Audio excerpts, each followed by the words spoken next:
en la columna, como ya la cortina lo va indicando, la columna Las dos caras de la moneda, vamos a entrevistar al licenciado Víctor Luna Cuevas, que es consejero administrador del Instituto Movilizador de Fondos Cooperativos, filial NOA, y es presidente de la Comisión de Asociados del Banco Credit Coop, filial Tucumán. El tema de hoy: guerra en Medio Oriente, impacto doble al bolsillo de los argentinos. Buen día, Víctor. Buen día, querido Ernesto, ¿cómo estás? Hola, Víctor, un gusto de saludarte. Ahí te saludaba Ricardo también. Sí, de un ex trabajador de cooperativa de crédito. ¿Sí? Sí. La cooperativa del comercio de Tucumán.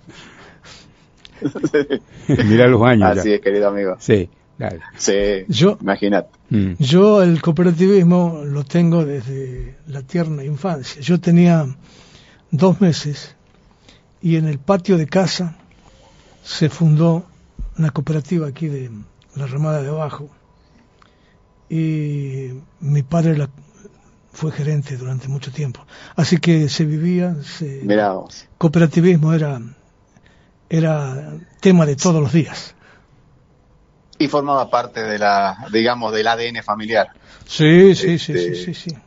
Como lo es en el cooperativismo. Pero sí, bueno, sí. Seguimos dando la batalla cultural, como decía Floreal Glorinis, en este espacio que ustedes nos conceden para, ayudar a seguir pensando juntos qué es lo que está sucediendo en el mundo, cómo impacta en nuestro país. Y lamentablemente hoy nos encontramos, como vos bien decía, Ernesto, en un conflicto bélico que, a decir de nuestro presidente, prácticamente es una bendición, según para él, el presidente más sionista. No sé si Netanyahu lo llamó y le preguntó y le dijo, por lo menos ponete el número 2, pero él se considera el principal, el número 1 como presidente sionista del mundo. Bueno, dicho esto, saliendo de estos comentarios que tienden más hacia la política y a una flaco favor le hace al sionismo, te digo, ¿no? Sí, la verdad. Sí, por supuesto. ¿Cómo se llama el presidente de Israel? Ay, no me acuerdo. Sí, porque Netanyahu es primer ministro, sí. Bueno, vos fíjate cómo es la geopolítica en el mundo, que en muchos estados los presidentes no tienen relevancia, y son los primeros ministros los que realmente tienen real valor. Realmente es una democracia un hombre parlamentaria. desconocido. Sí. Benjamín Netanyahu es el que maneja, digamos, y el que está llevando adelante este conflicto bélico, porque hay que decir las cosas como son, queridos amigos, y ustedes tienen un conocimiento muy acabado de cómo fue el inicio de esta guerra. Estados Unidos se suma a la guerra que inicia Israel, y Estados Unidos pone a disposición toda su industria bélica, con ataques, con todo lo que fue el movimiento de una de las flotas más grandes del mundo, hacia un conflicto con un país musulmán que habla a las claras de que lamentablemente nosotros en la historia estamos viendo que cuando Estados Unidos entra a una guerra, no entra a países que no tengan petróleo. Entonces, esta situación no solamente es una situación, ponele, geopolítica, sino es netamente económica, por la hegemonía y por el manejo de los recursos que son finitos y no renovables, como lo son los recursos fósiles. Ustedes habrán visto en las últimas horas cómo fue el movimiento del precio del barril del Brent, para que nuestra audiencia entienda, el precio del barril crudo de petróleo internacional, cómo trepó de prácticamente antes de la guerra valores que estaban en $70 el barril, llegó hasta $120. Pero ahora estamos viendo cómo eso se va produciendo vaivenes, subidas y bajadas en función a declaraciones de los actores de esta guerra. El presidente Donald Trump dijo ayer, esta guerra está terminada, el precio del barril cayó casi a $85 el barril, pero hace pocas horas el nuevo ayatolá de Irán le respondió a Donald Trump y le dijo: la guerra va a terminar cuando nosotros lo decidamos. Entonces, bueno, es una situación que el mundo está muy pendiente de esto, porque fíjense ustedes, queridos amigos, que el cierre de el paso de Hormuz es tan relevante que hoy el G7 está pensando en tomar una determinación que no es un dato menor. El G7, los principales países económicos y de mayor fortaleza del mundo, están pensando en liberar reservas estratégicas que tienen estos países, que son reservas para emergencias muy grandes, para evitar una inflación mundial, que es liberar entre 300 o 400 millones de barriles de petróleo para tratar de contener esta alza. Ustedes fíjense cómo lo que sucede tan lejos de nuestro país está impactando ya ahora, de a poquito, con un mecanismo que implementó YPF, y ya estamos viendo de aproximadamente un incremento en las últimas horas de un 5% en los combustibles, entre un 5 y un 3% en los combustibles. Eso no es un dato que no debe preocuparnos, porque como lo anunciaron en la presentación, tiene un doble impacto. Así es. Ahora, Víctor, vos sabés que hay algo que me llama la atención poderosamente. Investigando este tema del transporte del crudo, me doy con que hay alternativa de esquive del estrecho de Hormuz. Hay una serie de oleoductos, por ejemplo, el este-oeste de Petroline, que está en Arabia Saudita, que puede llegar a transportar hasta 5 millones de barriles por día de crudo. Después tenés el oleoducto de Abu Dhabi, que está administrado por ADCOP, de Emiratos Árabes Unidos, que puede trasladar también casi 2 millones de barriles. Hay varios oleoductos. El oleoducto de Goreysk, también que sale de Irán, en donde prácticamente se empataría todo vía terrestre, vía Canal de Suez hacia el Mediterráneo.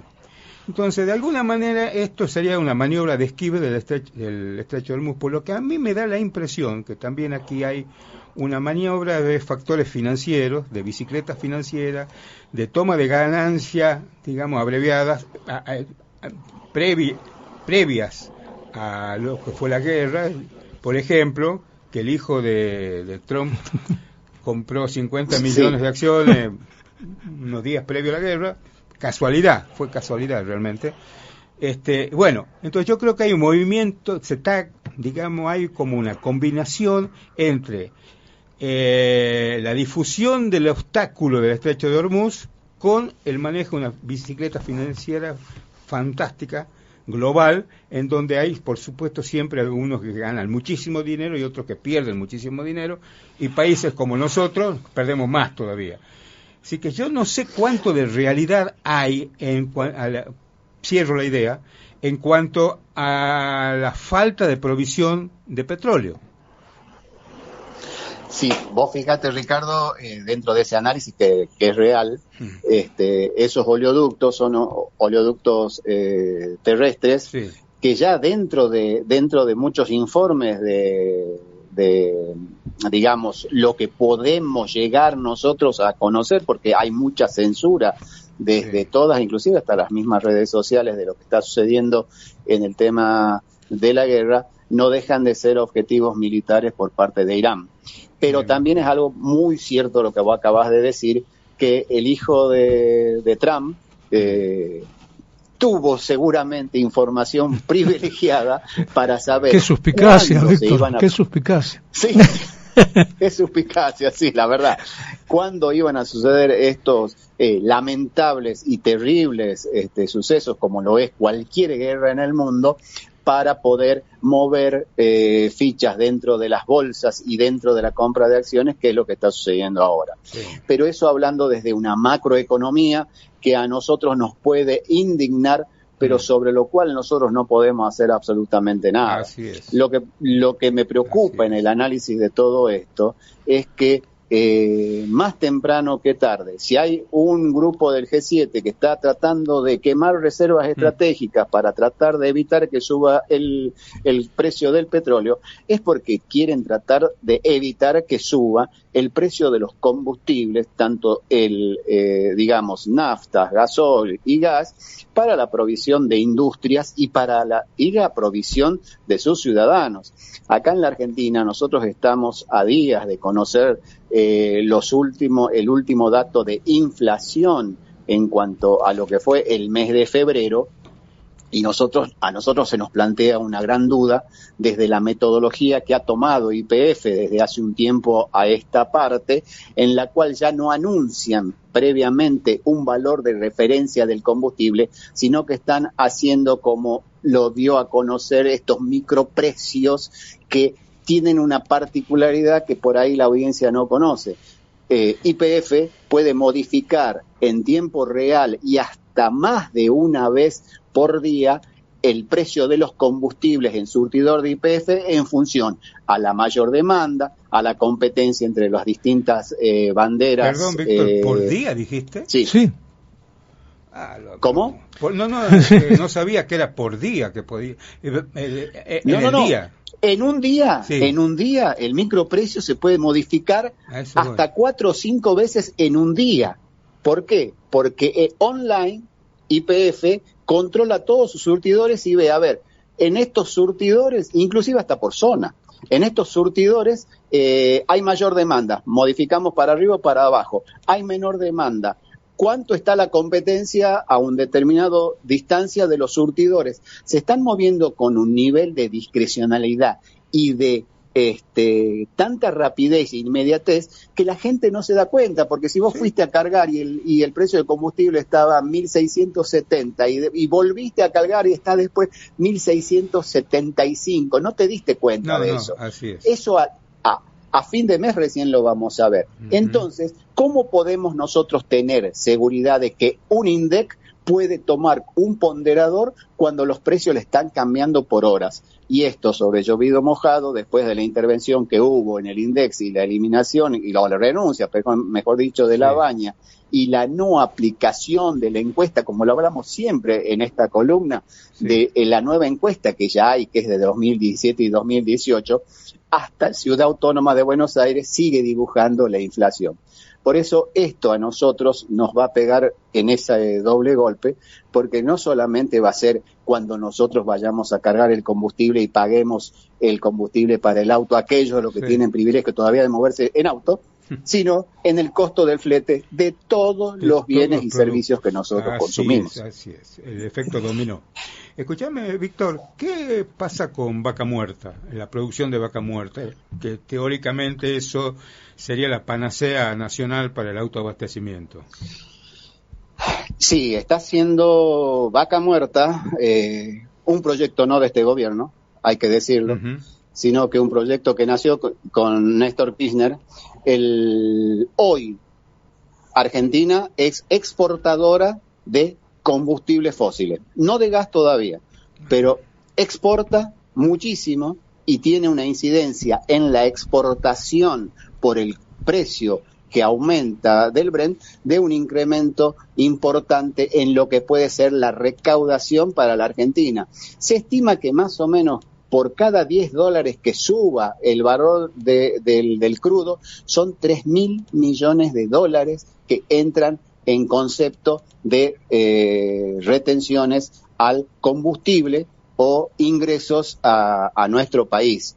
Eso sería una panacea, como vos bien lo manifestaste, si nosotros tuviéramos un proyecto político que de esos mayores ingresos se produzca una real redistribución de esa renta extraordinaria, porque sería una renta extraordinaria producto de una guerra, para aquellos sectores que más lo necesitan. Lamentablemente, con el paradigma fuerte del equilibrio fiscal, del cual todos estamos conscientes de que es fundamental que un país tenga equilibrio, pero no de cualquier manera. El equilibrio fiscal y estos mayores ingresos son solamente para pagar deuda a los prestamistas internacionales y fundamentalmente el Fondo Monetario Internacional. Así es, la deuda externa. No. Exactamente. Sí, más aún, deuda privada que se nacionalizó y se transformó en externa. La deuda, por supuesto, Ricardo, hoy estamos pagando la deuda que tomó el actual ministro de Economía en el 2018, esos 47.000 millones de dólares que ingresaron del FMI, son los intereses que estamos pagando en este momento y que lo está pagando este ministro, esquilmando a toda una sociedad argentina. No hay que olvidarse de eso. Sí, no, ya sé. Te hago otra pregunta que, digamos, de alguna manera puedo suponer la respuesta, pero vos sos el experto y quiero coincidir con vos en lo siguiente. Hay un pico de suba del petróleo que se transfiere a las naftas, obviamente. ¿Qué pasa si, así como subió, bajó? O sea, ¿también se va a trasladar ese descenso a las naftas? Mira, esa es la verdad que la respuesta sería es muy rápida a dar, conociendo la historia argentina. Nunca un precio que subió cuando se modificaron los factores para la suba de esos precios. Cuando no hay un Estado que regula el mercado, esos precios jamás bajan. O sea que el combustible, si bien nosotros tuvimos algunos periodos en el año pasado en el cual hubo una pequeña baja del precio del combustible, estoy hablando de un peso. Dice, no, eran monedas, era un 1% lo que bajó, ¿te acordás? Pero no fue por el precio del petróleo, sino porque bajaron los impuestos. Hoy prácticamente la mayor recaudación por la venta de combustible está en un impuesto directo que pagamos todos los argentinos y argentinas, y es lo que está subiendo permanentemente el gobierno. Y dicho sea de paso, que por ley esa recaudación por el impuesto a los combustibles tiene que ser asignada un porcentaje determinado por ley a obra pública, algo que no está sucediendo. Víctor, ya para ir cerrando la columna, yo por mi parte una última pregunta. ¿Cómo estás viendo el futuro de la política, entre comillas, energética líquida, de alguna manera decirlo, para los próximos años en nuestro país? Y sí, a ver, los que analizamos economía siempre decimos no tenemos la bola de cristal como para analizar un futuro, pero sí podemos hacer quizás una proyección en función a lo que vos me dijiste recién. Vaca Muerta nos ha transformado en un exportador importante de petróleo, no todavía de gas. Todavía tenemos que comprar el gas natural licuado comprimido porque no nos autoabastecemos, pero sí Argentina puede llegar a ser, dentro de la región y dentro del mundo, un exportador importante, porque el yacimiento de Vaca Muerta tiene realmente un stock del petróleo no convencional muy alto. Entonces eso le permitiría a la Argentina, vuelvo a repetir, con modelos económicos de inclusión, de equidad y de justicia, poder llegar a ser una real potencia, y no solamente internacional en la macro, sino también fundamentalmente en la micro de todos y cada uno de los argentinos y argentinas. Bueno, crucemos los dedos. Néstor. No, correcto, era eso lo que estaba en juego. Cuanto a nosotros, que andamos pie al suelo, qué impacto vamos a tener, ¿no? Con las condiciones que hay, pensar en un futuro es muy difícil. Las variables son tantas y tan dispares que es difícil hacer futurología hoy. Víctor, siempre muy buenos tus muy conceptos claro, esclarecedores, siempre muy claro y didáctico. Nos vemos el próximo martes. Un abrazo. Muchísimas gracias, Víctor. Gracias, querido. Hasta la próxima semana. Chao, Ricardo, Ernesto, ha sido un placer. Chao, sí. Chao. Estuvimos en la columna Las dos caras de la moneda. Entrevistamos al licenciado Víctor Luna Cueva. Él es consejero administrador del Instituto Movilizador de Fondos Cooperativos, filial NOA, y es presidente de la Comisión de Asociados del Banco Credicop, filial Tucumán.